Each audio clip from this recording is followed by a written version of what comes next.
Israel are coming and each one has a story. Each one.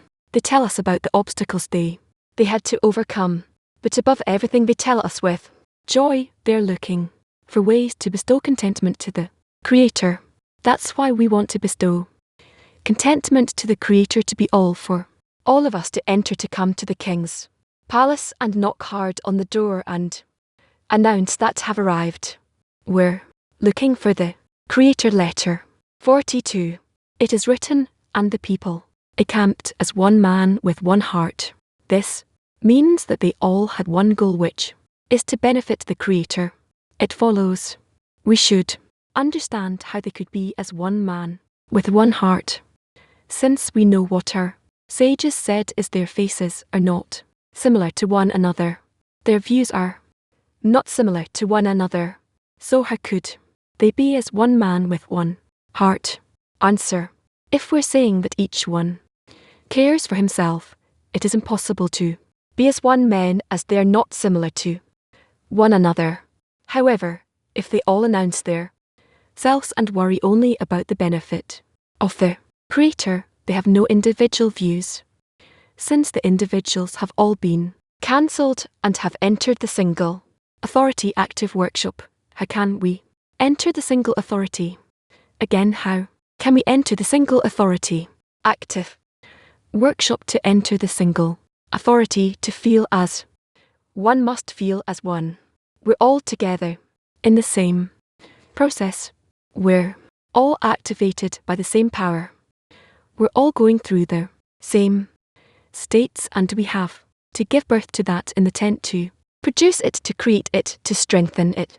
Each time a new single authority is none else beside him, one force operating reality. In order to enter the single authority, we have to connect in a single, not be similar to the Creator as either my authority or the single authority. But there's no room for both. There's not enough room. We can't dwell together there. So to ask for the power from the Creator, for the lighter performs, to come and to cancel my authority and everything that happens as we learn. We should aim at the Creator, but through the connection between us. Everything through the connection between us. To continue to pray, strengthen each other all the time, because we know there's ups and downs in that. One time you're up, one time you're down, and everyone together as a single 10, connecting that way and advancing like that, just to continue praying. We have all the conditions that the Kabbalists and Rav keep giving us, and that's really great joy that we have the conditions. If they have the conditions, then we can try to realize them. If we aim ourselves and pray that the Creator will save us and be as one man, as one in one heart, with one deficiency, and there's a room for the Creator to be revealed, we need to exert and enel ourselves. Wednesdays are always special, because the Latin friends are doing the preparation and to reach the single authorities, just to reach their congress. They have 2 in Mexico and Chile, and we have to really all become one unit. To relate to the 10 is one concept. Remember that the Creator dwells in the tent, specifically in the tent, to do the work of nailing myself. That's our place to reveal the authority, the single authority. That's our place to pray, to ask for it, to want. We learn from the sages that everything happens from above, and we just have to reveal it, and the whole method and the mitzvot, what we study about the connection between us, it's in order to receive that, to be in that, attain it. If so, let's think of wanting to adhere to the Creator through getting closer between us. That's how we can unlock it and enter that state. To enter His authority, we have to, and all together, and ask Him to make us into single vessel. When we will be as one, we'll be able to be under the single authority. We have a congress coming up. It's called None Besides Him. If we all hold on to that, if we all see the total governance of the Creator in reality, I think that brings us closer to the single authority, that He controls everything, and that we'll adhere to that and do it together. Dear Friends, we are very happy, excited to see so many friends. People are committed to their preparation to all the stages ahead of the Congress. We see here friends who are getting ready to travel. They just want to gather. They want to embrace in the Congress, especially their friends who are gathering in Santiago. For example, there are friends in Santiago who arrived from the United States, Ecuador, Colombia, Brazil, Argentina. We are waiting here more than 80 friends who have gathered from this here in this tremendous environment for building, and that's an opportunity to be united together, to be close. It's a special opportunity that will not return. There will be other opportunities, but not the same. So we're calling on all the friends who still haven't made up their minds. Come, let's embrace in all the locations where there is going to be a Congress gathering. Let's go. Friends. Rash from Article 2 concerning love of friends. We must remember that the society was established on the basis of love of others, so each member would receive from the group the love of others and hatred of himself, and seeing that his friend is straining to annul and to love others would cause everyone to be integrated in their friends' intentions. Thus, if the society is made of 10 members, for example, each will have 10 forces practicing self-annulment, hatred of self and love of others. Dear friends, silent workshop. Let's raise a prayer for the success of the Congress. Let's raise the silent prayer for the success of the Congress.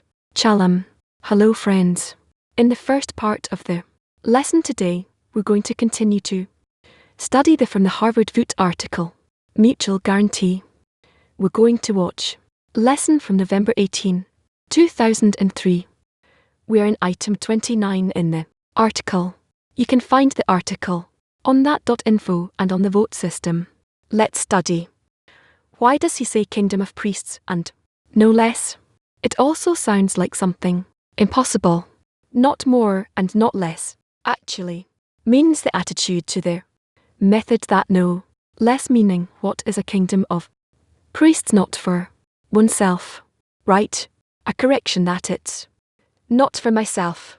I am being cut off from personal involvement in anything I'll do, perform, whatever happens. My I doesn't exist. The I actually doesn't exist in reality. But my concern is that reality will happen, not that I will be in it. This is called the kingdom of priests, so no less than this correction must be attained. No more refers to the manner of working with a that you can take. They're always in proportions, in the coarseness that's no greater, meaning that it's always only for the purpose of adhesion in order to bestow. The difference between vessels of bestowal with no less and the vessels of no more, that's basically how we work with that. That's how he expresses it. No, well, yeah. He says here that as the mains wrote that for women and children should not reveal to them the matter of their pure servitude. On the other hand, it says that Moses gave this pure servitude, this kingdom of priests. What does it mean? That for slaves, women, the matter of clean servitude is not revealed, meaning the person who is in, sorry, we have a sound issue. Ardim, the sound is back. So when they feel themselves already weak and small with respect to their will to receive, and they know that it controls both the mind and the heart, and sometimes there's the ability to know oneself from aside and see how much he is not capable, and sometimes just falls into a state of just doing, and that's it. Just like a little one has no head of his own. Woman means a state where they feel dependence, that there is a will to receive which is like a husband which is the owner. What can you do? He's the owner. And you feel the dependency, you feel the deficiency that he must be fulfilled. And it's fulfilled by this kind of a relation, that what can you do? You use it and live in it in such a way otherwise you can't. Live looking for additional pleasures, how to fulfill them with some type of fashion or public opinion or something that the public has to be given some goals for life to fill himself up a bit to feel that he's alive. So there needs to be some football or some other game in the world in life. Some changes need to happen. One time the world takes this, the other one the world takes on that, and they need to feel alive. This is called their life meaning, the changes in the manners of pleasures. And that's how our world works. You see, each time there's like a new fashion, or something is determined as that new that's important. One time it's Harry Potter, another time it's the Matrix or some other thing that gives a sense of life, because otherwise what to life for? So a person is built in such a way that he's looking for something new to do, to enliven himself. And this is called a woman, meaning she feels dependent and she moves towards that dependence, because otherwise how will I exist? So that means dependent on the man, and wants the man, like we learned from the and also from test that the woman wants one line and dependence prefers it over 9 lines in freedom. If we have these kinds of dependence called slaves, children and women, and we can talk about this a lot also from the psychological perspective, how it manifests in our world, socially, how this descended into matter and functions in matter. These are things we can see and we can talk about it, and this is something that you could also speak about in lectures to the public, things they understand, and then from that you could rise to the reasons, the higher spiritual roots. But whatever happens, if a person is in that state, and in these states he could be either understanding himself or not, cause just like a small baby or a little child, he doesn't understand these state. He can say I'm little. Why? Because he sees the grown-ups. But what does it mean to actually be little? You have to grow and then research what it means to be little. So a person from his degree cannot know about his degree. He can't encompass it, because the reason for his degree and all the forces operating it come from a higher degree, and also possibly not the adjacent higher degree, but a degree where there's already for his degree. You understand? So you could have a baby or a 2-year-old, 3-year-old, 4-year-old. These are all degrees, but still not a degree from which he can recognize what is a baby or a little child. So, however it happens for people who are immersed in self-love, who are practically governed by the will to receive, because they're governed by the will to receive, and they're not free from it in order to advance them, in order to move them from one degree to the next, one state to the next, until they come out of it, until they grasp, acquire the qualities of be now, so they can inspect the will to receive and determine the attitude to it, at least somewhat independent of it. So until then you have to relate to them in such a way that their will to receive will assist them, will want the advancement, because otherwise how will they advance? Meaning that you have to give their will to receive each time adequate fulfillment, right? And this is what our sages understand, and the Kabbalists who understand human nature, they recommend what to do about this for the little ones, the servants and the women. They explain to them in soft words. What does it mean soft? That the will to receive feels that it's moving towards fulfillment, pleasures, what it thinks of as good right now. And why do we do this? This play, this falsehood with these types of states, because we know that by lowering them with fulfillments of today, such little gifts, what the will to receive wants right now, by that we grow the will to receive, and it evolves. And as it evolves, it then comes to states where the part of Beaner in it begins to grow, and Beaner is called understanding, mind, inspection, criticism, and then, besides his malat, besides his desire, he also has the part of Beaner, and then in the relationship between them, and in the clash between them, he begins To understand his state, inspect his state from the perspective of being, which is referred to as more objective, more independent of mallet, independent of the will to receive, and then he also replaces his fulfillments. He wants a different fulfillment. A child who's playing a game, but playing games, he comes to the understanding that he wants more than game, something more and more serious. Like we once said that the little girl wants to play with a doll, but she doesn't want to play with a real baby even though he's real. 'Cause for her, the doll is suitable. That's the garment for her pleasure. But for a mother, the doll is not good. She wants a living baby, and that's her game. So everyone, and theirs.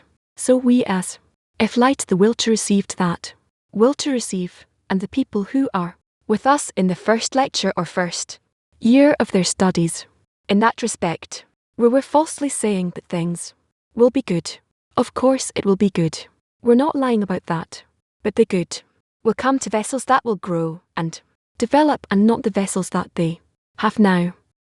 Because the vessels that you have now is what you're giving them now. It's some candy, some playing hide and seek, or a car or something else. That's still good for them. So give this to them now. Give them these baits so they can advance. And a person who begins to understand that there is a matter of changing vessels here along the process, which is something that doesn't happen in our world. It only happens if you advance in the spiritual path. Then you change the vessels and what one thinks of now and understands and wants, and his goal is now to receive and fulfill himself with. Tomorrow it will be different. And if one understands that, then he already plays with his will to re-receive himself so that it allows him to advance, and from that you begin by awakening a sense of shame towards society. How will I not come to study? How will I not be like everyone else? How will I not have some pride of doing something towards the society? You start there, and it's good to play with oneself that way. As written, envy, lust and honour take the person out of this world, meaning out of the present degree to a higher degree. Otherwise nothing will help him until you begin slowly, and it doesn't depend on the person, and it's already a phenomenon that is brought by the upper, by the surrounding light, where instead of receiving pleasures in vessels of envy, lust and honour, you begin to receive pleasures. Appreciate pleasures of my relation to the Creator. How am I towards him? He towards me in equivalence of form. I want to be similar, or I want to be close, and so on. So a person begins to take on self of the honour in relation, in accordance with the honour of the Creator. Now to us that seems today like some abstract idea, because we don't feel that it can clothe in matter and give practical fulfillment, and later know you begin to see that this idea can fulfill me more than anything, and you're willing to devote all of life to it and be solely devoted to it. This happens in a person bit by bit, and then he truly changes vessels, changes fulfillment, and works with a different goal already, a different fulfillment. And that means that the women, children, and slaves grow, and then they hear the secret. They accept the secret bit by bit until their knowledge grows, and they accept this idea. It's a process where in that process, both man and his society exists, and also man and his body, and he knows how to really use and conduct himself with his body and with his society, and yes and no, and he doesn't. No meaning there. A process is taking place here. The changes are fundamental changes with respect to the will to receive, and part of the path a person goes through it without detaching himself from mallet, and another part of the path he already knows about the mallet in him, and he inspects it sometimes less, sometimes more from the side of Boehner. This point that he acquires, which keeps growing and increasing until he actually controls mallet from the perspective of advancing the goal, the perspective of the goal, the perspective of Boehner. And thus he uses it or not. Uses use, he doesn't use it. This is called you shall be a kingdom of priests, and then he uses it the way it needs to be used, and this is called you'll be a holy nation. It's the whole process. We learned that this is a process. But Moses, when he comes to nation people of Israel that are still in the vessels of reception, he comes and he doesn't give him this place of revealing the stony heart as a vessel of reception. How does it work, these conditions? You're asking how Moses came to the people of Israel and gave them such conditions. Yeah, as if what the Creator demands from the beginning to the end of the process. And we learn that it needs to happen bit by bit. Yeah, so have mercy. How can you, it says, don't put an obstacle in front of a blind man, right? So how can the person take this in the state of Mount? See, they are demanded to be one man and one heart, otherwise it will be your burial place. And the state of Mount C, it's a state, it's not our state. The state of Mount C means that you have now emerged from Egypt, from the world to receive, and this escape, it's an escape of by G, if that's how it happens by the upper force. It's an awakening from above. And now when you have an idea of what this is, you have to take upon yourselves the whole next state that you're about to enter. And that's called kingdom of priests and holy nation. That exiting the will to receive and entering the spiritual world must be in vessels of bestow, meaning without any address to self and for the purpose of adhesion with the Creator. That no address to self, that is attained through the means of love thy neighbour as thyself through their society, and adhesion with the Creator is already attained by working with the Creator.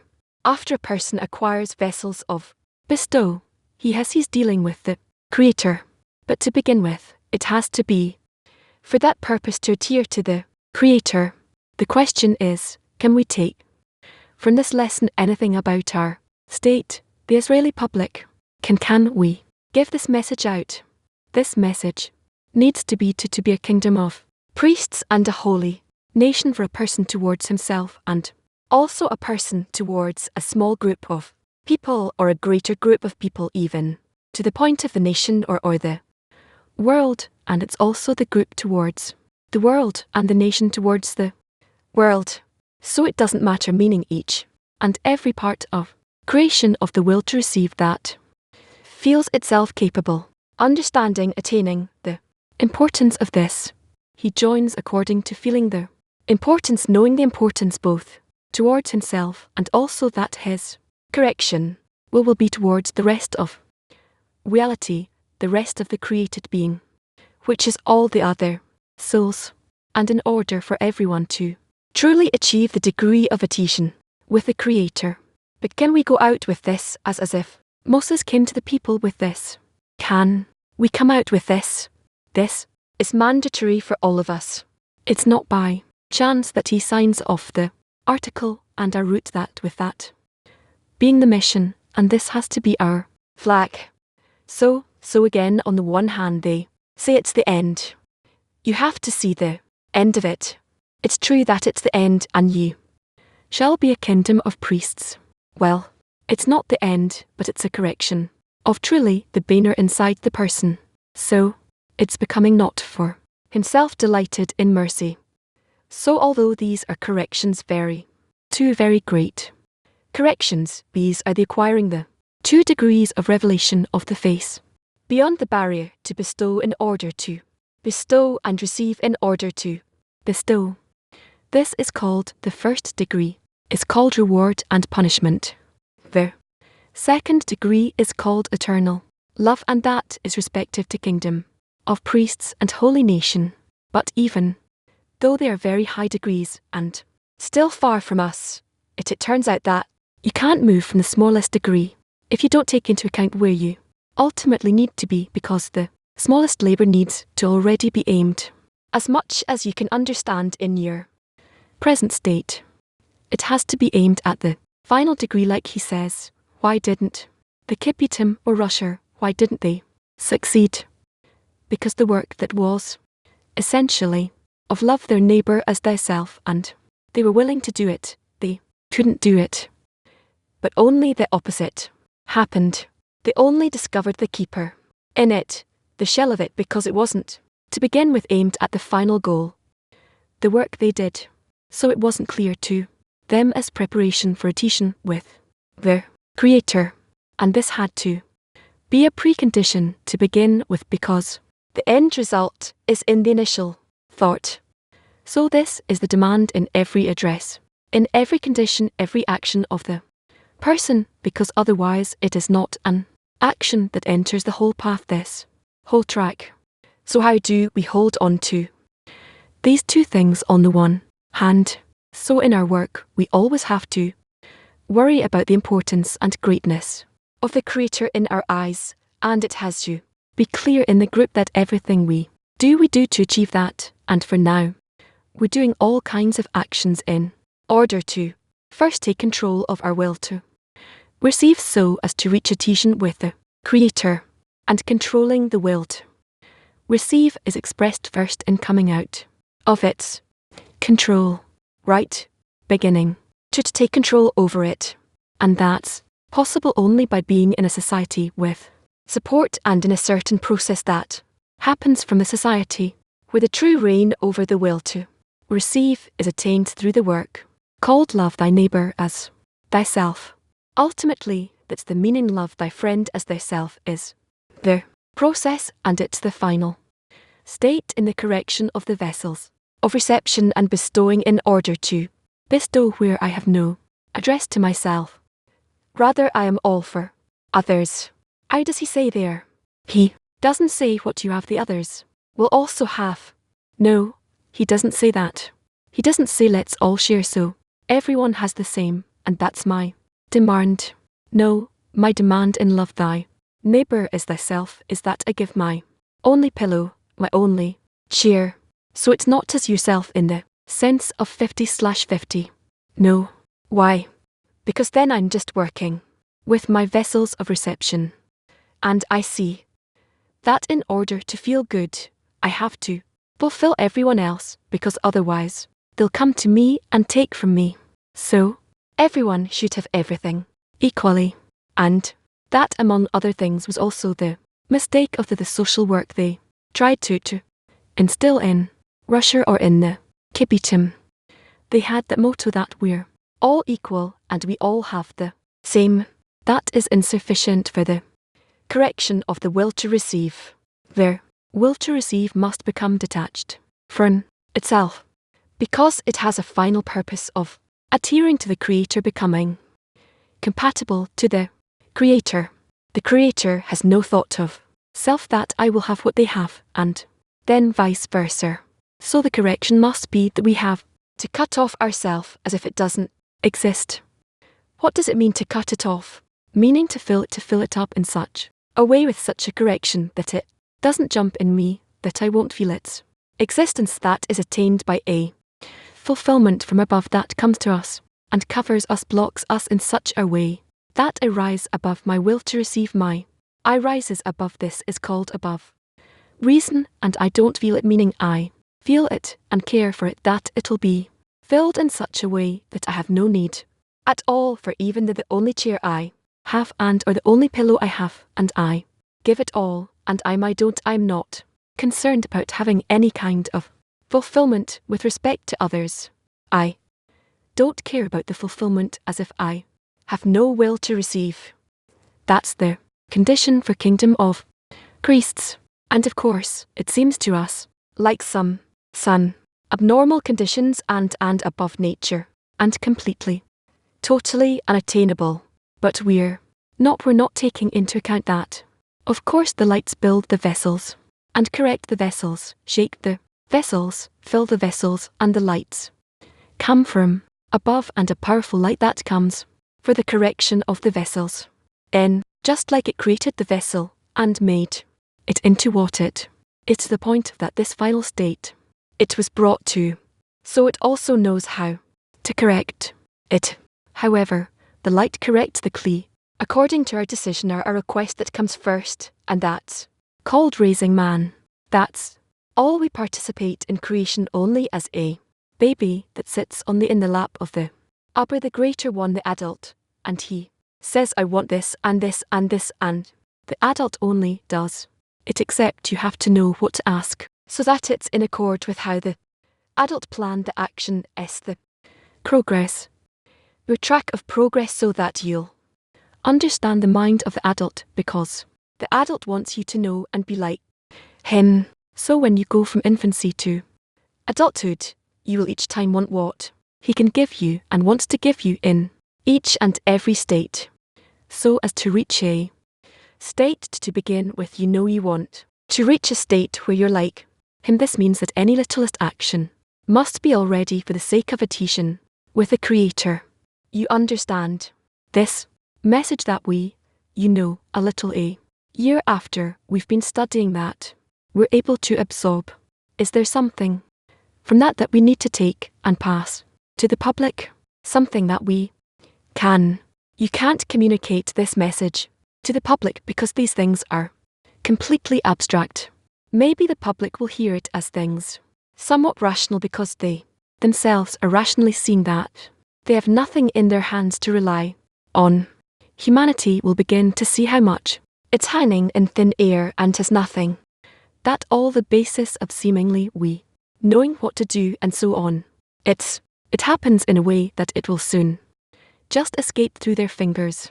There will be like a baby that's just lost, kind of standing and crying and doesn't know where mom is and afraid to make any step forward.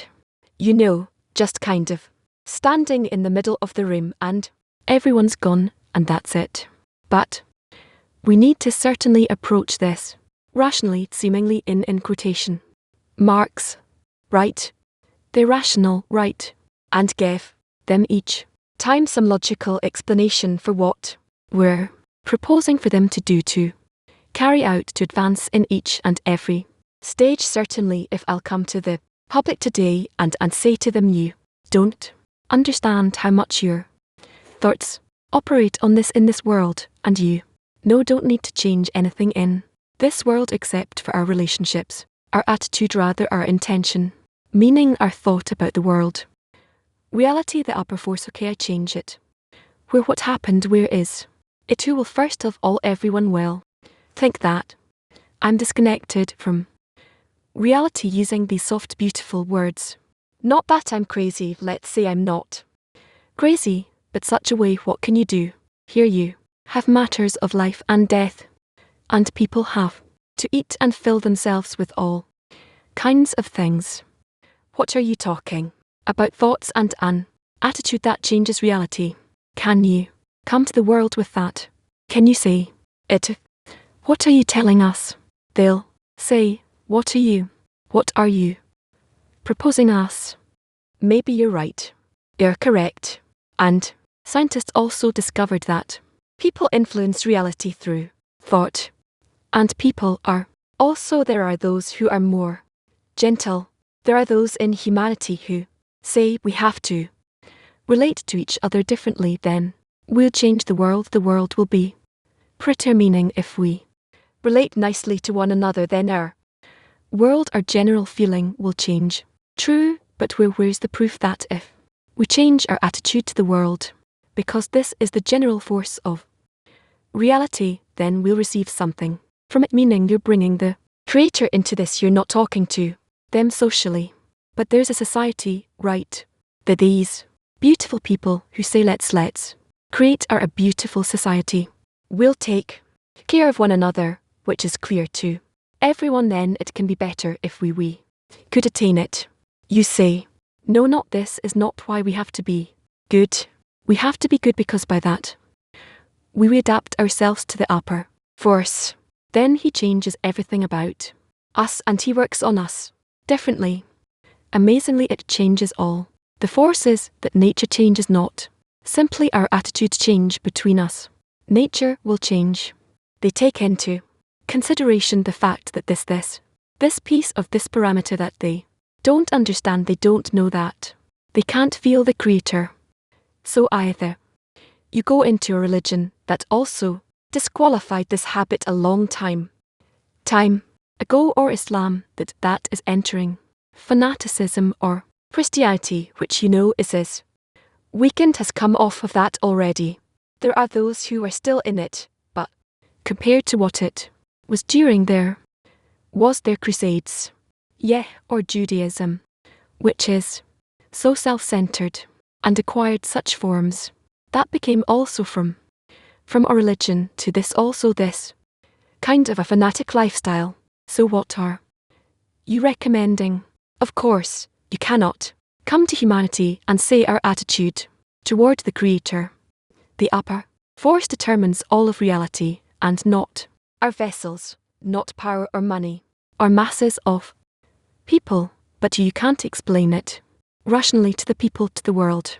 This is coming to a person gradually, as a result of working on himself, his own inner spiritual work, and he begins to see that he's unable to control himself.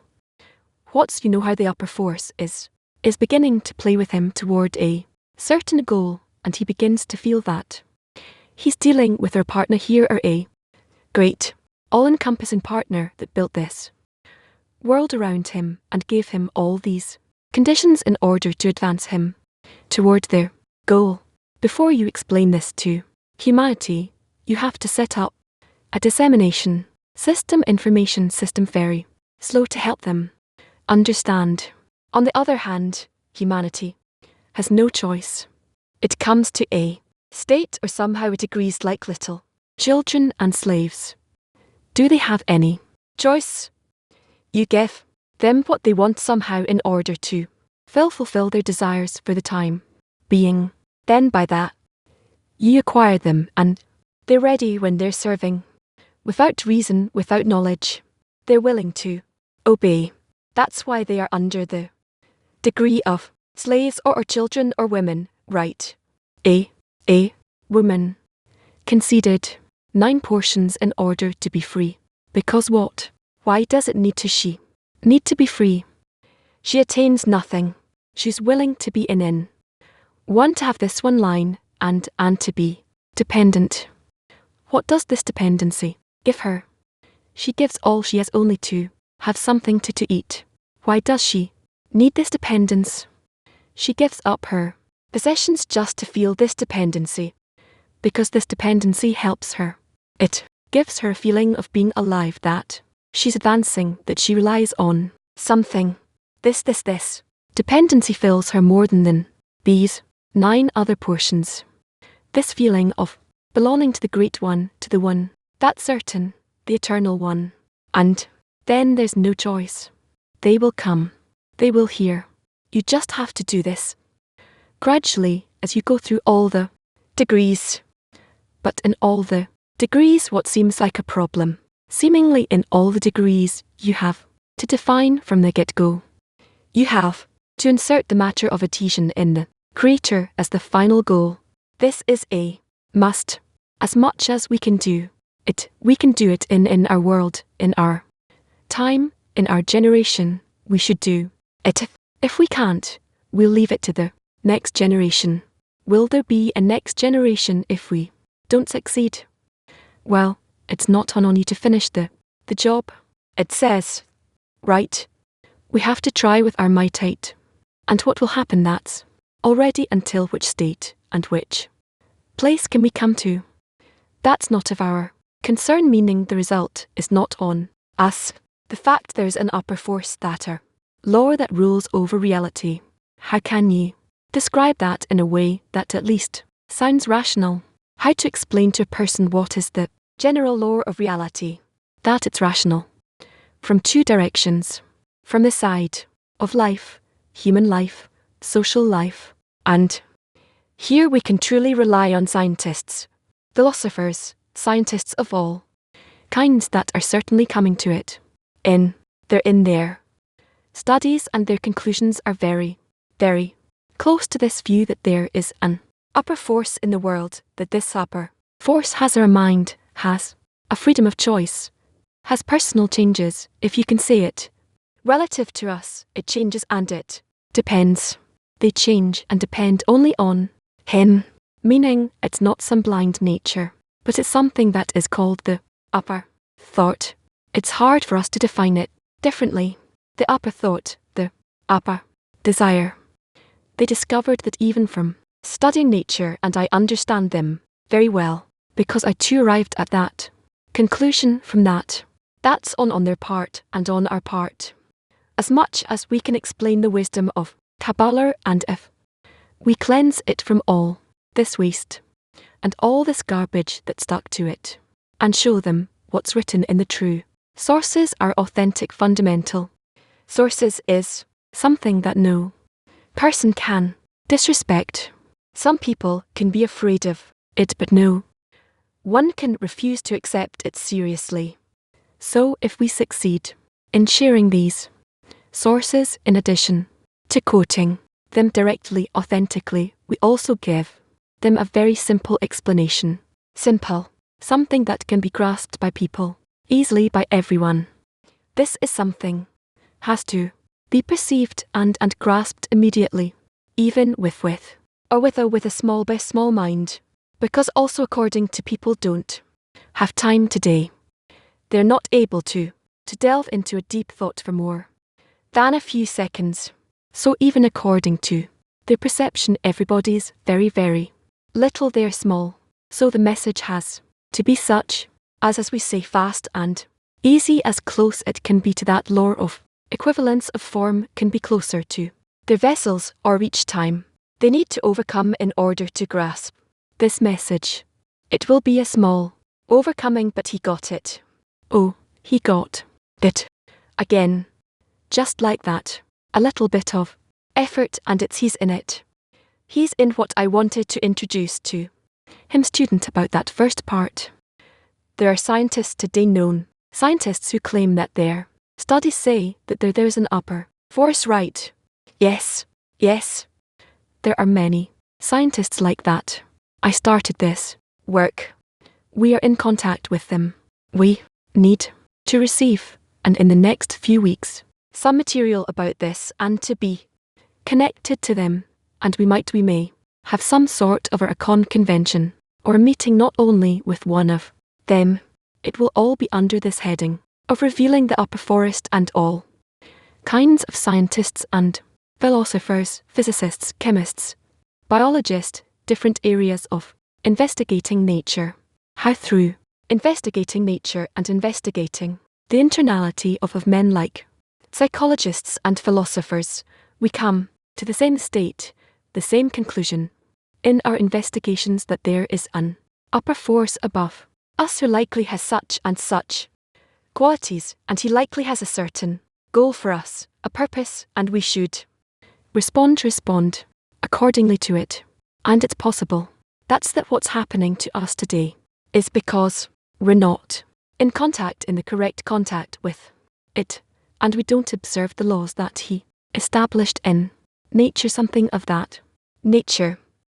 I think a convention, a meeting, speak, a conference, and I think that there are enough people in the world with the education, with a degree, with their state, meaning that their status in society and in science. Hence such people who can say it in such a way that it will be heard on the one hand, on the other hand. Use up who are in the wisdom of Kabbalah, we can add to those things to what they're saying, to all their discoveries, let's say, in quantum physics, or through studying biological life, or studying psychological human nature. We can add to it, and we can support that by Kabbalah. Why does it happen, and in all areas, seemingly levels, in reality, in nature, in the inanimate, vegetative and animate degrees, and provide our own explanation together with them, and also facing them across from them, so to speak, and in such a way to scrutinize things so they'll be easy and convincing to the general public. That's on the one hand on our part, and on the part of the upper force, because for the time being we don't abate this upper force, and certainly will get into even worse states where the blows, as we know, they purify a person. Then it becomes sensitive. He becomes understanding. He wants to feel, to hear that maybe perhaps these blows depend on things that he doesn't understand, and he can't even see the reason for them. But he wants to get rid of them. So he wants to see the reason even if it's concealed. And so we come to a place where we explain, together with scientists, together with people who can also present our explanation. This is actually the means for escaping the blows. Let's call it like that for the time being. On the one hand, on the other hand, the public is in a state where he wants to hear it. Doesn't matter what solution, but just bring us a solution, just like a sick person. Just, get me a medication. I don't care what you give me, just help me get rid of their problem. The process is extremely rational. Each such state demands and a proof for itself. 1. That there's an upper force. 2. That it works on us. And so on. We don't need to find proof. We need to engage with our world because we are in our world on the one hand. On the other hand, we have something that belongs to the upper world, right? Our method, our perception. So we need nothing more than to arrange these things and connect these things together, meaning the phenomena in nature and the explanation above nature. Where do these phenomena come from?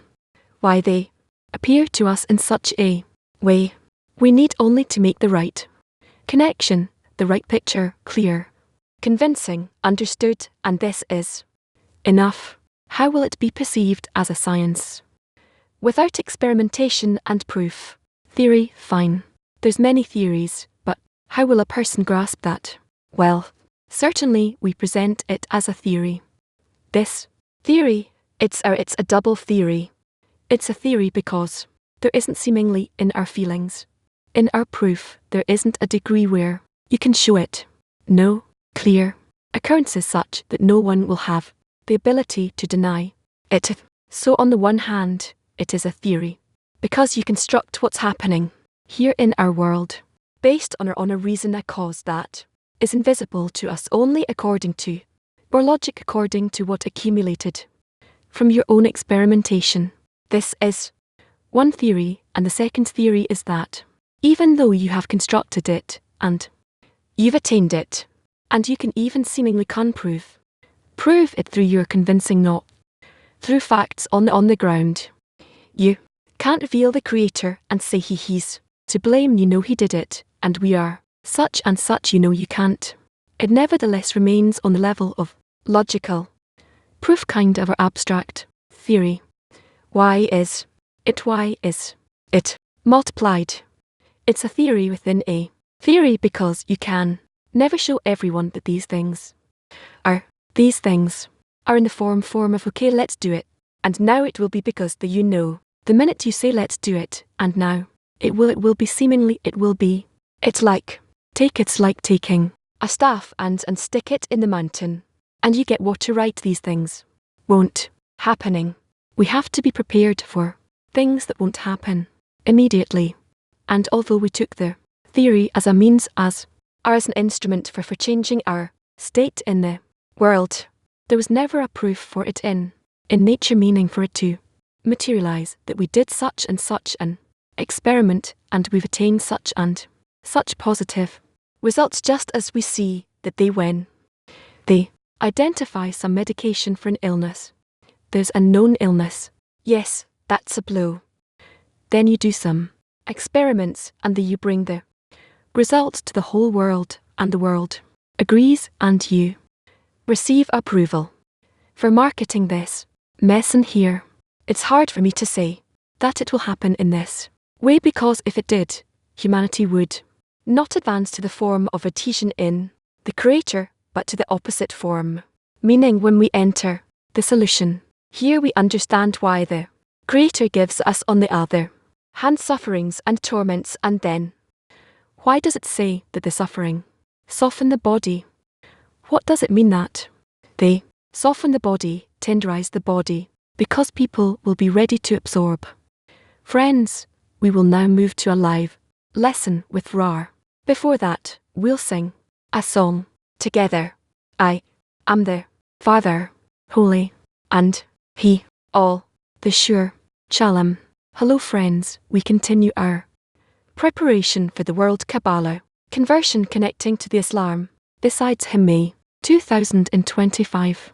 And today we're going to start studying from the third lesson from the Congress titled If I'm Not for Myself, for Me, Who Is for Me.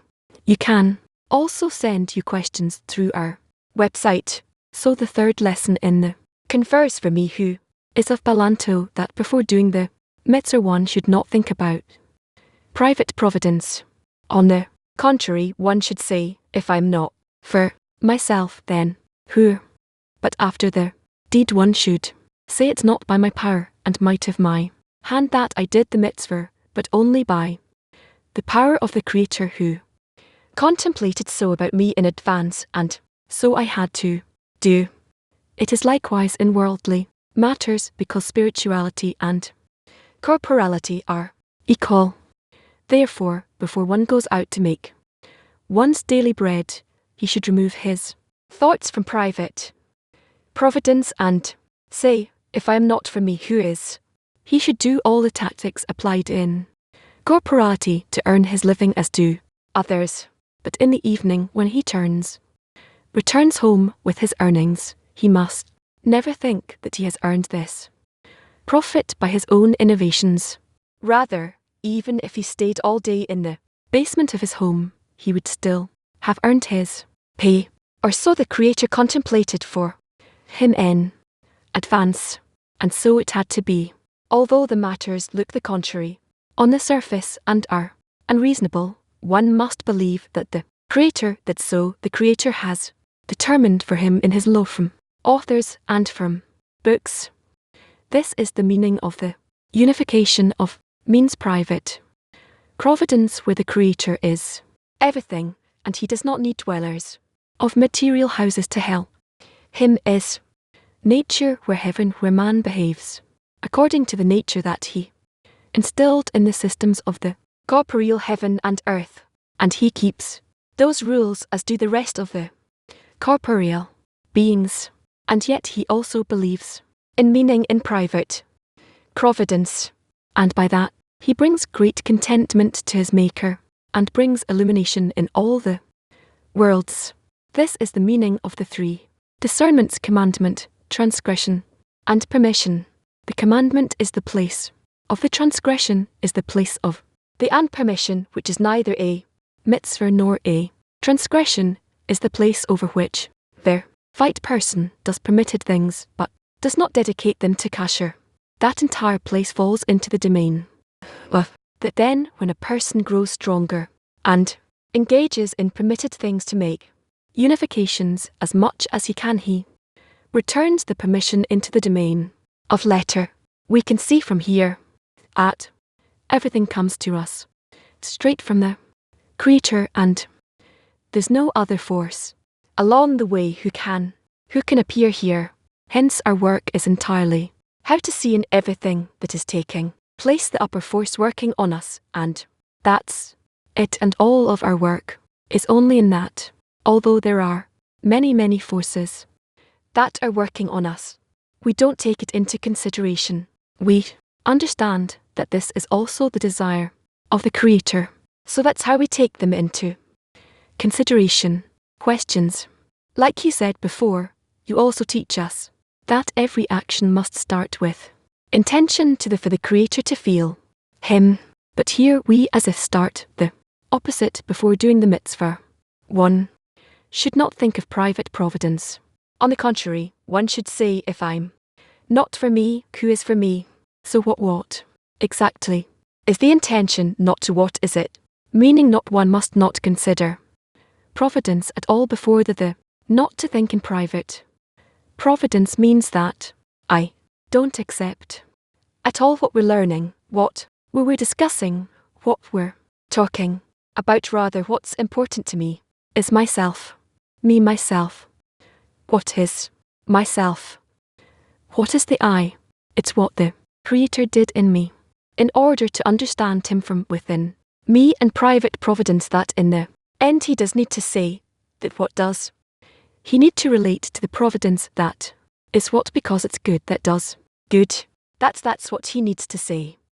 That in any case he would receive good from the Creator. What does it mean? Private providence ultimately after the mitzvah. Providence is truly aimed at a person only. That and everything else besides that are different forces that he places before a person in order to give him the sensation of reward and punishment, so that a person will see himself as existing in this world. Great big world full of forces. Yeah, why can't a person relate the corporeal deed to the Creator only after the deed, and not before or during? He must make a calculation wherever he is. What is working on him? How does he relate to what's working on him, so that his attitudes to the power that's operating on him won't be, well, as much as possible independent of anything. When a person performs a corporeal action, he feels that he's under his own authority. And then, so how does he work in a corporeal action in such a state that it will also be spiritual? He needs to work like they tell us that. Yeah. If not for me, who is for me? How does a person work correctly? Well, sorry for asking again, 'cause you already answered. But how to work correctly in a corporeal deed? When you feel that right now there's a disconnection from the Creator, He sent you to a corporeal action. So the person has to make all sorts of calculations with the purpose of bringing the Creator back to the center of creation. And only in that manner can he reach any contact with the Creator. Okay. Thank you. Yes. What does it mean that a person needs to unite everything to the authority of holiness? That's all operates. Well, it's the Creator operating the upper force, and he organizes all forces of nature, activating them towards the person. He also compares between corporality and spirituality, and he says that they're equal to one another. When a person starts his day, more or less he knows what he should profit from that day. A person on the path of the Creator, what's the reward he's expecting? What is he expecting to receive every day? A person should be thinking about that, calculating, feeling what he's drawn towards by what he can fulfill himself. Another question: how can a person check himself at the end of the day that he really didn't leave anything for his own? He started from if not for me. Who is for me?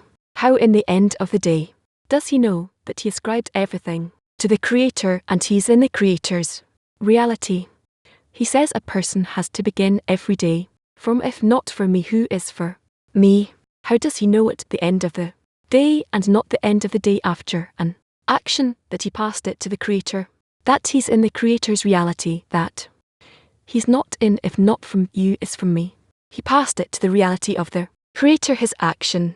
That is according to the attainment of the unity of the Creator over all the actions that have been performed. But how can he check that? He is left with nothing that he looked at the actions he did, and he doesn't feel that anything of that was on his own behalf. It had all happened on the other side. You have to reach that state, right, to really feel that it all came from him. So how can he check himself at the end of the day that he passed to the other side? That's for me, or rather, if I'm not for myself, who will be for? And for that, with that, a person needs to start his day and end his day. Also end the day with if not for me, who is for me? Yes, in total what we receive, what we accept, is the commandment of choice. And so all of our work should be around how to scrutinize the Creator. How other than just being the good who does good, He's also giving us the opportunity to study our place within creation, and as we engage in that research on a daily basis. Yes, so we scrutinize where exactly The Creator's place in creation is, and where we adhere to. Thank ye. I wrote you said that me is what the Creator made in me, that from this I can understand him. What is the desired response from that? I from the self that discovers that the Creator made him, that he wants to be in unity with the Creator, and in that unification, to attain. If I'm not for me, then who is for me? The Creator, that feeling of the self put, and a lot of other forces. So what is their purpose? Why do I need all those other forces around except for the Creator and the material he's working on? The person needs to organize the whole reality in such a way where everything is directed towards the revelation of the Creator. How do you relate to the other forces from that point without getting confused, without them dragging a person into it? The person has to orient himself very precisely in accordance with the root of his soul towards the Creator, and so to walk forward and solve all the problems. When he turns to the Creator, he sees that the Creator put a lot of forces seemingly that are working on him. If he already relates to those forces, so the Creator is supposedly lost. How do you take aid from them? And they'll get lost because of them. You're aided by them, and specifically through them. The unity of the upper force is scrutinized. That's how we do it, how we try to do it. The choice is all about that. That from all the forces of nature. I'm always trying to scrutinize who it is that I'm following. He may be closer to a person.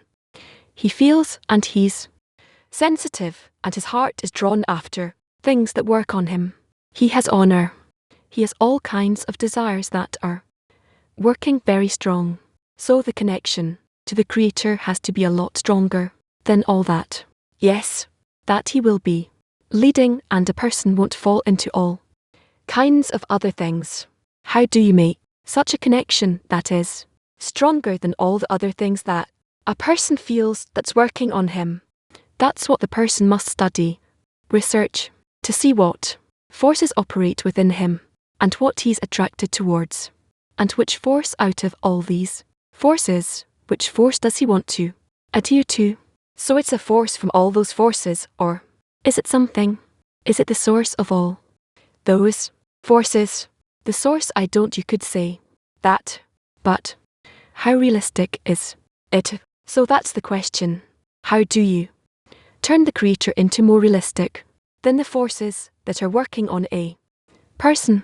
Feelings, desires, lusts more than everything, that he will be more tangible than them. If a person is preoccupied with that question, then he's opening up the Creator more and more, is facing him, and that's how he attains him. Yes. Why does a person need to annul private providence and act as if there's no Creator, as if it all depends on him? Because that's what's really happening in reality with respect to the person. The Creator arranged everything. The Creator surrounds everything. The Creator surrounds everything and arranges everything. So, why does a person need to cancel that and say there's no Creator if not for me? Who is for me? That is in order to check what his real place is and how he is at the center of creation, but he doesn't really cancel none else besides him, 'cause in the background he still knows there's providence, and he acts as if I'm going out to work and I'm doing something, the knowledge that at the end of the day he did everything. Yes, so how does a person with none if not for me who is for me, how does he do it in a pure manner? In a pure manner I'm not sure we can get this. So what's first to perform the commandment that you don't think of? Private providence, on the contrary, one should say, if I'm not for me, who is for me? So just to say those words, or is there such a reality? There exists such a reality where a person reaches such a state where if I am not for me, then who is for me? And what is that state? It's a state in which a person is willing to be under private providence. And we say, if not for me, who is for me? So who's me? The person. What is that commandment of choice that a person has to do in that state? He chooses. He chooses, by his actions, to disconnect from the Creator, supposedly, acting supposedly as if he's alone, in determining reality. On one hand, in every moment we say to adhere to the Creator in relation to him, not to let go of none also. Besides him, on the other hand, we're expecting of me every action to disconnect from the Creator as if I'm alone in reality. Yes, so this contradiction doesn't settle in me yet. What am I needed to adhere to the Creator every moment, or to disconnect and feel that I'm doing something else? What is expected of you is to discover the world as being under the rule of the Creator, and you should want to seem at the center of creation, and that is done by your free choice. Thank you. Yes, the world of reasons, cause and consequence, they both exist. There's the world of causes and the world of consequence. With Balassam's example, you wake up in the morning, is only not for me who is for me, and in the evening, say that even though I wouldn't have done it, I'll get what the Creator's prepared for me. So it's not right. Though I never understood, that's what you do. I have to do everything needed to do, otherwise it won't happen. And as I go, I have to go into the deeper level and to understand that there's an upper force and to be connected to him. That's the right approach. And here in the article he says that there's this approach of faith. I don't even get it. What does that mean? That in the recorded lesson we watched before you came, we were talking about what the Rambam writes, that for women and children, we gradually discover the secret. First, you kind of deceived them. So, is that a lie? This analogy of waking up in the morning and only in the end really get what you would have gotten. No. So, how does it work? There's no explanation to this, kind of like what Dud asked about. I don't even understand how to start implementing it, 'cause if I wake up, there won't be any food. So if it's some inner action, why they even do, why not to just say in addition to work after attain the Creator? It doesn't contradict, it's like a contradiction. That isn't clear. All right, we'll think about it. Yes, only when a person determines himself that everything came from him, then he can also feel that he's not in this state, and it's really a flaw, a transgression. He will really feel not good from this, that he's not in this state. How can a person feel that he's really in a transgression? Transgression, meaning violating the commandment. Yeah, that is a question, because it has to do with providence. I understand. Not here. All right, let's leave that for now. You could say that the I, if not for me, who is for me? That's what defines that only the Creator exists. You want to define the me. I'm trying to understand, if not for me, who is for me? We say that still he governs everything. So that person that needs to exert throughout the day is supposedly the exertion is to crown the Creator above him. Can, yes. Because what we go through throughout the day, it's like necessities you have to exert in them anyway. So that's not what we're talking about, right?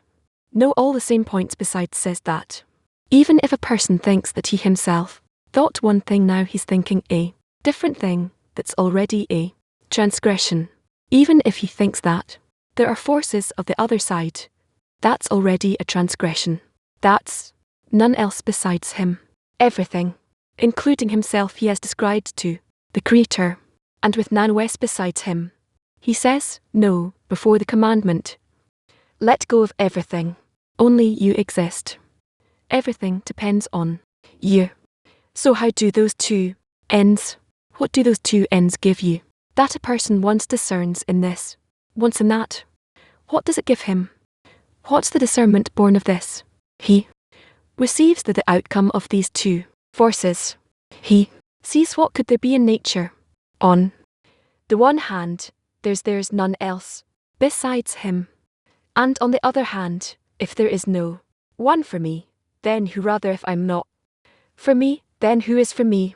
I understand that it's two sides that are very clear and opposite. So what do those two ends give you? That it's he's not saying that. There's like a he says there's none else besides him. And if not from me, who is from me? And from both of them something has to be born from me, who is for me. That speaks of the person. That's how he thinks to begin with. There's no one else besides him. That's what he attains in the same place where before he had if not for me. Who is for me? And that's how he advances. Where's the connection between them? Because then again he has to let go of none else besides him and again say if not for me, who is from me. Right, because that's life every time he has to renew himself. Yes. So what in the end remains? Once this, once that. What remains from the true connection to their Creator if he truly tries in all the actions that come to him in all of them? He tries to reach adhesion. What is that adhesion? None else besides them. If not for me, who is for me? Or something born of both. What is the adhesion? Both. That they're both in the reality. Together. Yes. Otherwise, he cannot determine. Yes. Could we say that the simple answer is in simple words to what if not for me, who is for me is to bring a deficiency, because without a deficiency, without no vessel, there's no light, and nothing else besides them is the light. That's the basic process in everything. That's how it's connected to life. You make a create a deficiency, then comes a fulfillment. And again, could we say that what you say is the solution? But until we actually reach it, that takes a long time. Thank you. All right. Ken. Yes, in a different place he writes that a sick person has to go to the doctor to get a medicine after he heals. He has to thank the Creator. Why in this world, in our physical world, what's the purpose? Why is it so important that in the physical action that has the person has to go receive treatment, and then by that he connects the Creator, interconnects himself to the Creator? Why is it so important? What's its purpose? What's important here is that the person gains some form of connection between himself and the Creator, and he accepts that form of connection as a foundation. So every physical action, every purpose in this world is making a connection with the Creator. And if he lies in bed all day and doesn't do anything, he's missing out on the connection with the Creator. Maybe so, maybe not. We're not talking about just lying in bed, but about the extent to which he will accept it. So it depends on a person that this life will give him a connection with the Creator no matter what he does. Yes. All right.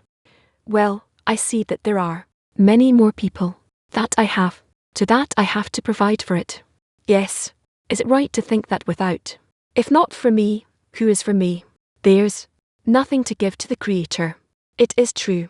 So could it be that these two states is a person's dialogue with the Creator, the language of their relationships?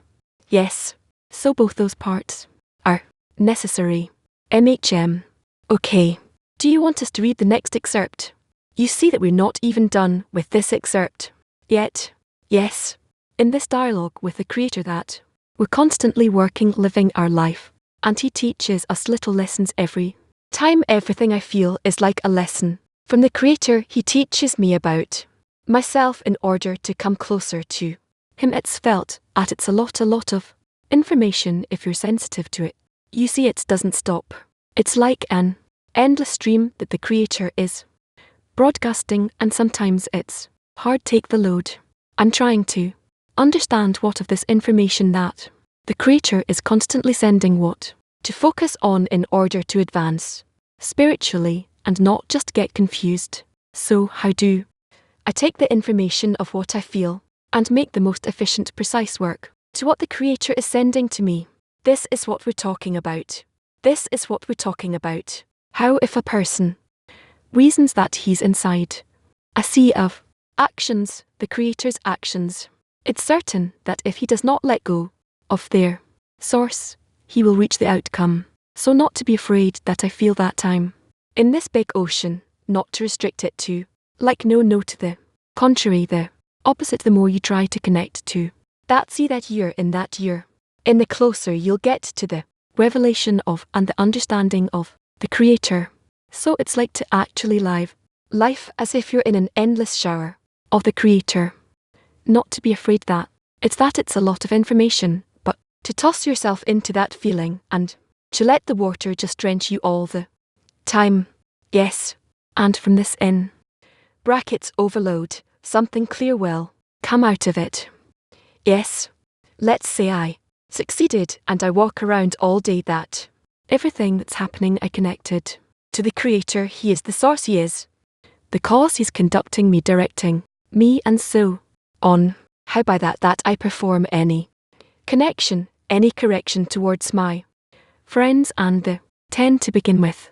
You are inclined to perform that action is something that includes everyone, belongs to everyone, and everyone are sharing that goal all together. Well, thank you. I want to continue. I heard you saying that a person receives some form of connection between him and the Creator, and that has to be my foundation every day, every moment. How do I connect this article to our work in the 10? I want for the connection between us to bring us to the final, the ultimate form, the connection, and towards that I pull all things, all conditions that appear before me. So all the conditions that the Creator is bringing me are here between us and between the friends, and they are my reception system that the Creator wants me myself to correct it in front of Him. So another question. Love on the way here every morning. I hear none else besides Him. I listened to the article on the way here, and he says that the Creator purposely deviates us from the path every time. He does it on purpose. So why does He do it on purpose? What does He want to show us, if not for me, who is for me? In this work that I'll come back to, holiness every time. What's the work the Creator gives us every time? That we will find Him out of and within every confusion that we discover. That's all. How He deviates me from the path every time. How do I do it before the friends? I also see it in the friends more than once. How do I actually ascribe it to the Creator in the end? That's the reality of holiness, that I don't only have to bring myself in there, but the whole 10 to bring us there, all together to holiness, to the only purpose to discover the Creator between us, that force. How do we do it? Constantly, and renew it. Because He says I have to do the effort. What effort do we have to keep renewing? To be there, to be right next to Him all the time. There. Efforts to make room for the Creator between us. That is everything we need. That's it. That the Creator will dwell among us, between us. Give Him a place to dwell between us. So that's when each one annals before the 10, and to uplift above our will to receive. Yes. Thank you, Lord. No.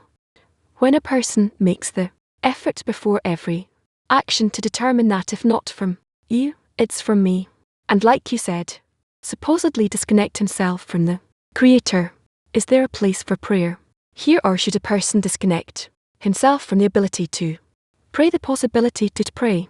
How is that? That's the question, because if not for me, who is for me? I'm supposedly making an effort that there's no Creator, that only I'm working. I don't understand what you're saying. Okay. As let's say, I before an action, I forcefully have to determine that if I won't do the action, nobody will do it instead of me, and there's no Creator.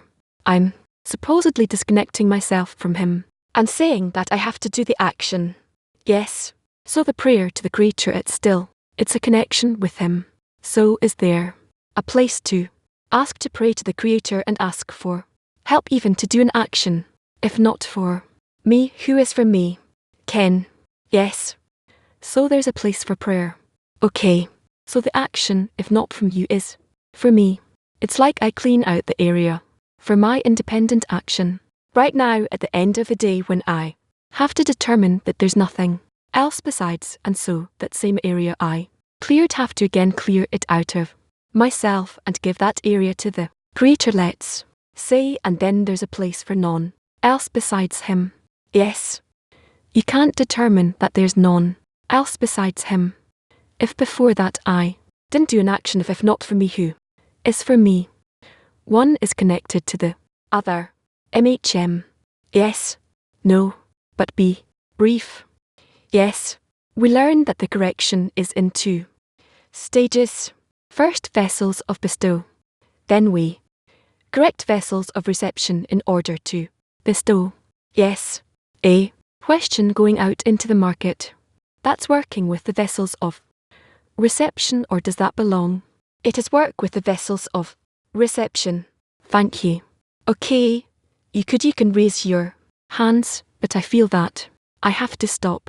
All right. What else do we have? Do you have a plan? Something? The plan is that now we're going to have a summary of what we heard in the lesson, and then we'll keep preparing for the Congress. All right. Okay, friends, let's summarize what we heard in the lesson till now. So first thing I'd like to begin with great gratitude for this lesson, but the way in which the Creator building us the right attitude towards there's none else besides Him, towards if I'm not for myself, who will be for me. So I heard about the choice of the commandment of choice.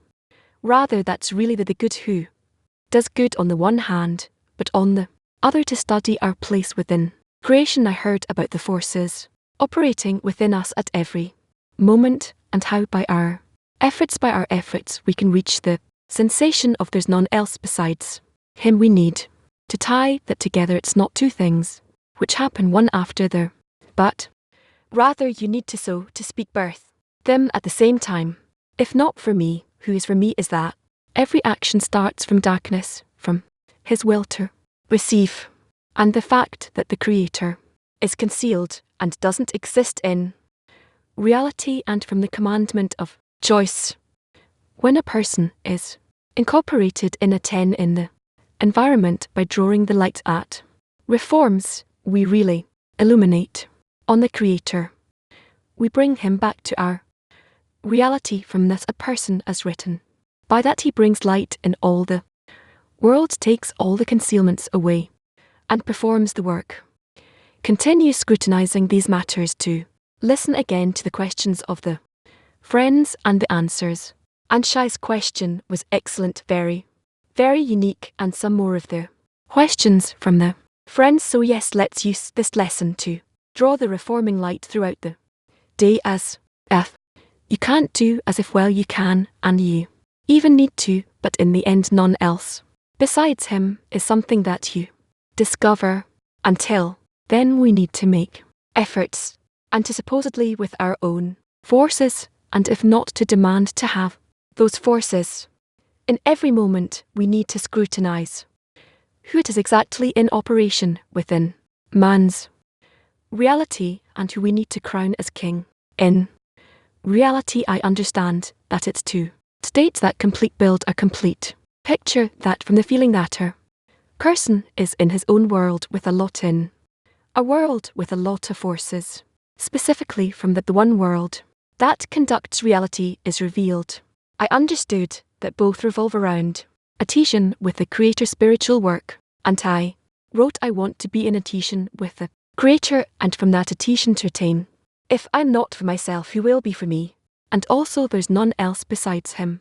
Attained in the same place where if I'm not for myself, who will be for me was before. And also I wrote that we need to make an effort, rather making an effort to make room for the Creator between us. That is all we. That was towards the end. I understood that all this work is in every moment to unite everything to the Creator, also in order to be in the perception, if not for me, who is for me. Also, there you can pray to the Creator. Also there you can ask for forces, but not to lose the connection with the Creator, to always hold those two contradictions, to supposedly do something that depends on me to keep exerting, but to also ask for it from the Creator. I also don't understand what the end of the day, the beginning of the day, beginning of a state, the end of the state. I don't know, it seems like the whole day we need to walk around with those discernments. Another thing I heard is that if I'm not for myself, who will be for me, and there's none else besides him ultimately, beget something new. Different, it's not that through one you reach the other or something of the sort. Something new is born. The Creator lets a person exert to discover himself every time a new what his state is, where he is, as much as he has forces of himself to exert or to ask for forces from the Creator, and the Creator from that state. If not from me, who is from me? He gives a person livelihood. He gives him freedom of choice. He also heard a good question from the friend with the glasses. I forgot his name. I've answered that. Ah yes, he had the right answer in mind. But it just takes a long time to get there. So, you need to be concerned about that time in which we keep deliberating these two things. If I not for myself, then who will be for me? And there's no one else besides him, you know. We just need to persevere again, and again, and again until we get an answer. A person has to calculate where he is, what's working on him, and how he relates to what works on him. That his relation to that force working on him shouldn't depend on anything. Yes, we need to make an effort with no relation to how I feel, how I experience a certain state. To just reach the same decision, person's work is to take this whole reality, all the forces that are working in him in reality, and to see that they are specifically directed into one direction, to revelation of the Creator revealing the one force working in reality. And this entire thing is also happening in our 10. It's not that a person goes out to the market, goes out to do corporeal things. It's all about the work between us, the relationships between us. Without connection with the 10, the person has no chance to have such thoughts of this or that. If I'm not for myself, who is for me? There's no one else besides him. To what extent did I think about the friends? How much did I ask for them? To what extent this depends on the Creator, and we have to make sure we have such an environment that will bring the person these thoughts to begin with. And any exercise we take upon ourselves, like in this evening, we're planning something, and our common effort to take place in this exercise, and as a result, also to put none else besides him in there, and to see the greatness of the love, and to implement the Rav's advice.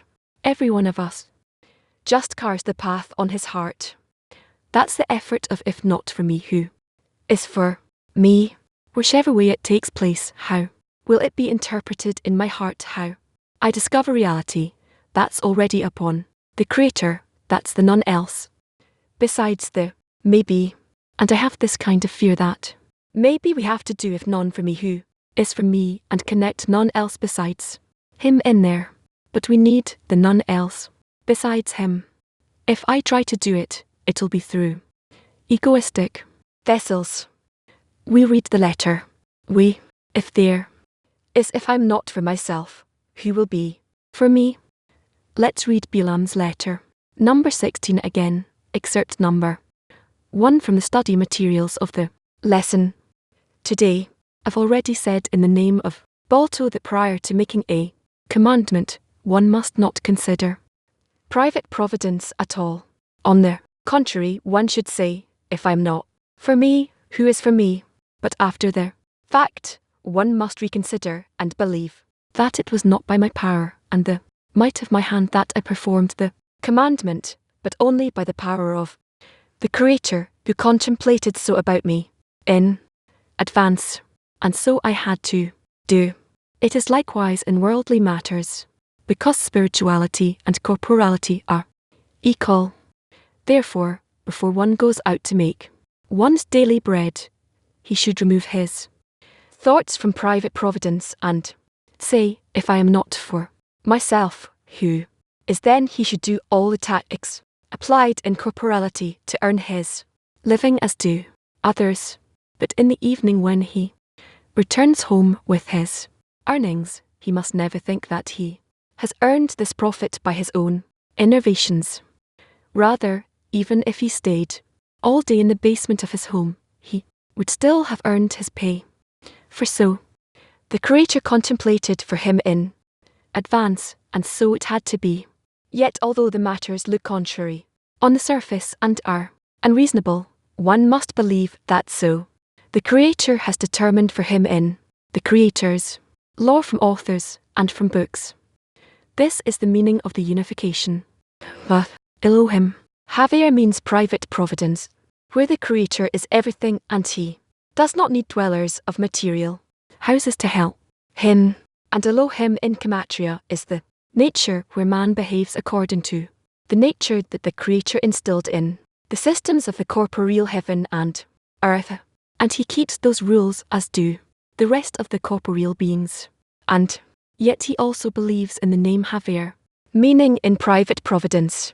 By this he unites them with one another, and they became as one in his hand. End quote. In this way he brings great contentment to his Maker and brings illumination in all the worlds. This is the meaning of the three discernments: commandment, transgression, and permission. The commandment is the place of holiness. The transgression is the place of the Sitra, the other side, and permission, which is neither a commandment nor a transgression, is the place over which the holiness and the fight. When a person does permitted things but does not dedicate them to holiness, that entire place falls into the domain of the S. And when a person grows stronger and engages in permitted things to make unifications as much as he can, he returns the permission into the domain of holiness. Letter 16. Now, in order to be further sanctified, we will hear from the friends preparing the Congress in Mexico, which will soften our hearts and prepare us for the revelation of divinity. You ready? Hello, dear friends. You are giants. Each one of you can express our excitement to experience this moment, this huge moment that we are beside these huge friends from Mexico. Each one of them is working in our amazing huge way. Each one is preparing this wonderful convention. Each one in their area. Whether Chile, Europe, Israel, and we are living this moment of none else besides him. We are building it. And each one of those actions, each one of these events that we're going to have in the Congress. Friends, we're living this action called the Creator in each one of the actions of this Congress through songs or meals, or all the actions, all the activities that the friends are preparing, in this case in the local Guadalajara area. So hear all my friends, what joy it is to be with you, with the vessel with Mexico. It's so wonderful that they accepted me. They received me so nicely. I'm from Colombia. I'm coming to the Congress. I just want to bestow upon the friends, and we organized the meals.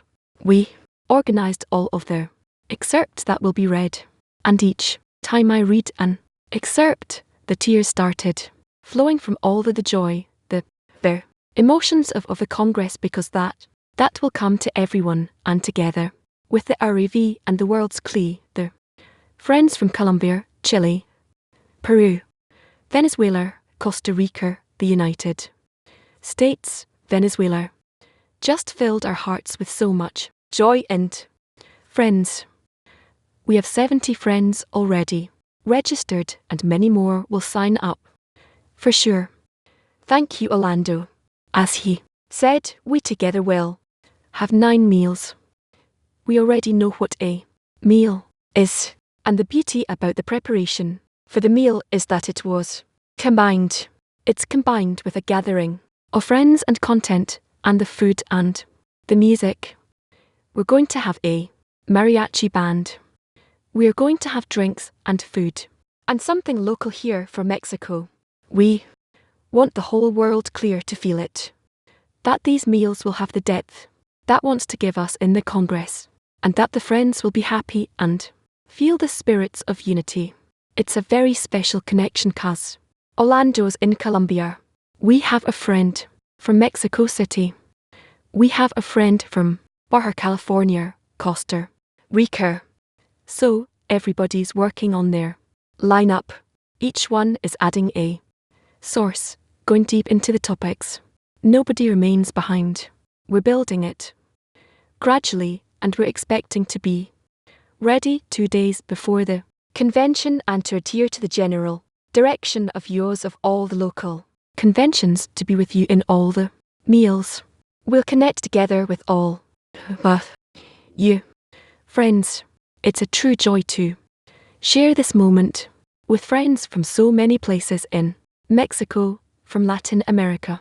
So it's such joy that we are preparing being together here as we prepare for the Congress, all the friends from all the tents all together, and we talked about how we want each and every friend to feel at home, that each friend will be able to enjoy this Congress alongside all the other friends said in every lesson, every meal, every moment. It's an opportunity that the Creator gave us, and alongside the physical vessels where everything will be operational, where we're taking care of the technological aspect, making sure we'll have no breaks and interruptions. Yes, and the friends, they taught me by example. They taught me what our bodies exist for. The body exists to work and serve the friends. Everything, every step we took in preparing for the Congress, well, it's due to the example that we received from Israel and how they produce and prepare for every event, every lesson. Now we're getting a little taste of that, and it's a tremendous opportunity for all of us to be able to unite around this exertion and for all of us to be together in every meal and every lesson. I'm very happy to be with you friends. A huge hug to everyone. Alex. Yeah, said, I just feel that my chest is exploding. The first thing that comes out of me is great gratitude for the whole vessel, for our teacher leading us again to a new point, a new state to breathe new air, a renewing fire. That a group that is just exploding from happiness, that we know we have a new opportunity, new life, that friends that are closest will build the environment, and that society won't be just an illusion, something in our head, but something we're yearning for, something we can build here together.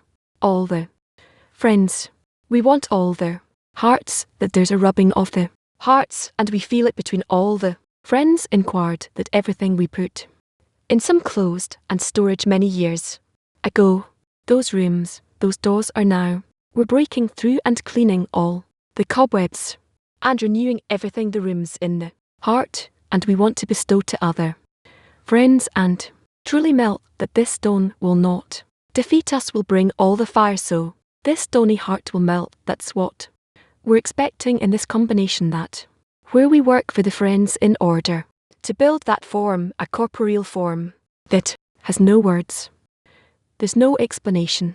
We all want to be inside this. The preparation on behalf of the organizational teams, incredible, and all of our tents will be here in the Congress, 100% attendance. We hope the Creator will allow that to happen. And yes, that gives us great joy. Great joy.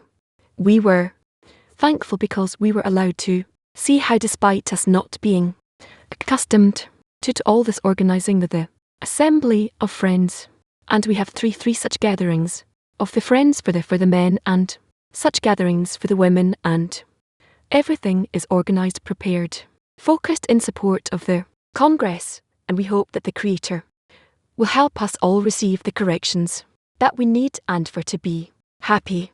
In this time we are taking upon ourselves the least of the friends by cooking delicious things for them.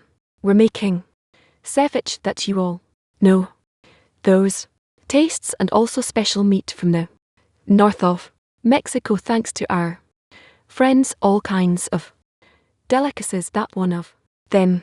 We'll have special drinks by Latin too, that we want to give it a special drinks for the connection. We're preparing it for all the friends who are coming. We have guests from Israel, Colombia, Chile, Costa Rica, Mexico. So, we were really happy to host and accept you with all our heart to our home in Guardal. Yes, friends. And ultimately, as we heard in the lesson, if I'm not for myself, who will be for me? So, enter the website of the Congress. Go to the local gatherings, Mexico, and sign up. Owen, friends, you opened all the tanter for us. So, tomorrow is Thursday and we have a meal. We're warming up to all the meal to the flavors, corporeal and spiritual. So tomorrow, May 15th, there'll be a meal and the book of will be here, physically and on the system. The meal will be broadcast and translated to all languages. You're welcome, all ages. Today at midnight, the early registration will end. So let's end with an excerpt from there. Said, one should always praise one's master, and then pray his prayer. One whose pure heart is pure and wishes to pray his prayer, or he is in trouble and cannot praise his master. What is he, even though he cannot aim the heart? And, well, why should he diminish his master's praise? Rather he will praise his master, even though he cannot aim, and then he shall pray his master